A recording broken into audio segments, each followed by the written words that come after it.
Карпушани знаат дека Христијан Мицкоски ВМРО ДПМН ги потцени. Легнаа на увото дека пресудата од нивната партиска колешка, која што на Божја правдина ме осуди, мислеа дека ќе ми ја заврши работата и буквално си зема другарче кое што тој си сакаше и ни го стави за кандидат за градоначелник.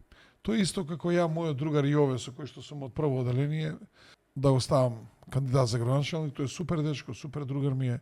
Се овој си купили некој дипломче тамо од Штип.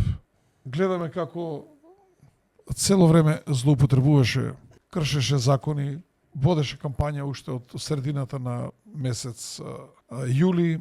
Практично грешките кои што ги правил не биле ненамерни, туку се од незнаење, затоа што човекот не живее во нашата општина. Човекот живее во Бразда. Понуда никаква за граѓаните на Карпуш. Сега 10 жени ќе имале остеопороза да може да се прегледаат месечно.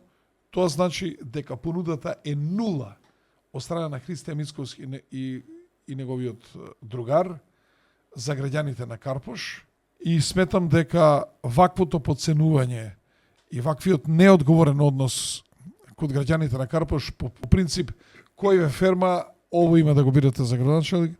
И добро сме го погодиле слоганот за овие избори, да го одградиме, да го одбраниме Карпуш, да го зачуваме достоинството.